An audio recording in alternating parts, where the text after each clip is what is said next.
नमस्कार, प्रखर गूंज न्यूज डेस्क पर आप सभी का स्वागत है। मैं शाहना परवीन। रुख करते हैं खबरों की ओर। कोरोना मरीजों के लगातार बढ़ने के चलते दिल्ली में ऑक्सीजन, शरीर में कोरोना संक्रमण समाप्त करने की दवा रेमडेसिविर और शरीर में आंतरिक सूजन कम करने में प्रभावी टोसिलिजुमैब की कमी हो गई है। इससे सरकार की चिंता बढ़ गई है। शनिवार को मुख्यमंत्री अरविंद केजरीवाल ने डिजिटल प्रेस वार्ता कर कहा कि कोरोना के केस में तेजी से बढ़ने की वजह से दिल्ली में ऑक्सीजन, रेमडेसिविर और टोसिलिजुमैब की कमी होती जा रही है। जमाखोरों पर होगी सख्त कार्रवाई। अधिकारियों को निर्देश दिया गया है कि इनकी जमाखोरी और ब्लैक मार्केटिंग करने वालों के खिलाफ सख्त कार्रवाई की जाए।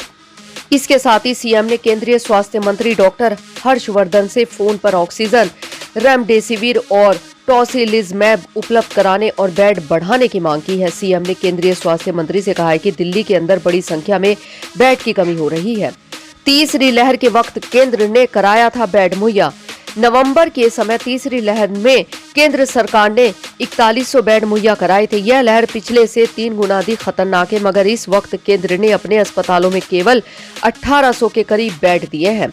24 घंटे में रिपोर्ट नहीं देने वाली लैब के खिलाफ होगी कार्रवाई। इसके साथ ही उन्होंने क्षमता से अधिक सैंपल उठाने और 24 घंटे में रिपोर्ट नहीं देने वाली लैब के खिलाफ भी सख्त कार्रवाई की बात कही है। सीएम ने कहा है कि अभी तक 24 घंटे में कोरोना टेस्ट की रिपोर्ट आती थी। पिछले कुछ दिनों से टेस्ट रिपोर्ट आने में 3 से 4 दिन लग रहे हैं। इसका कारण कुछ लैब ने अपनी क्षमता से 2 से 3 गुना तक सैंपल उठाने शुरू कर दिए हैं। इसका गंभीर मरीजों को नुकसान उठाना पड़ सकता है। जांच में देरी से हो सकती है मरीजों की मौत। जांच की रिपोर्ट में देरी से गंभीर मरीज की मौत भी हो सकती है। ये लैब गंभीर मरीजों की जिंदगी के साथ खेल रहे हैं। सभी जिलाधिकारियों को भी निर्देश दिए गए हैं कि उन लैब को बिल्कुल सैंपल न दिए जाएं जो 24 घंटे के अंदर अपनी रिपोर्ट नहीं दे पा रही हैं। कोरोना ऐप पर गलत जानकारी देने वालों के खिलाफ भी होगी कार्रवाई।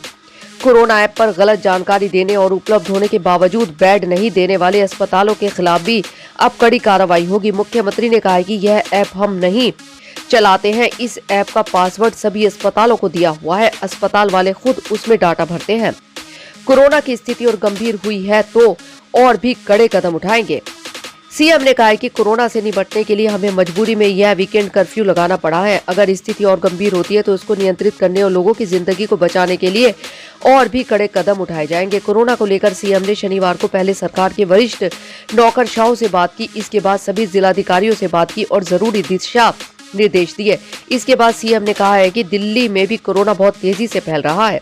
पिछले 24 घंटे में लगभग 24,000 नए केस आए हैं। संक्रमण दर 24% से ज्यादा हो गई है। उन्होंने कहा है कि कुछ दिन पहले हमें लगता था कि यह सारी चीजें उचित मात्रा में मौजूद है, लेकिन आज ऑक्सीजन, रेमडेसिविर और टोसिलिजुमैब इन तीनों की कमी नजर आई है। ऑक्सीजन और आईसीयू में बेड बहुत तेजी के साथ भरते जा रहे हैं।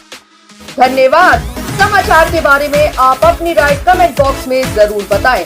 लाइक और सब्सक्राइब करना ना भूलें और अधिक ताजा तरीन खबरों के लिए जुड़े रहे प्रखर गूंज न्यूज डेस्क के साथ।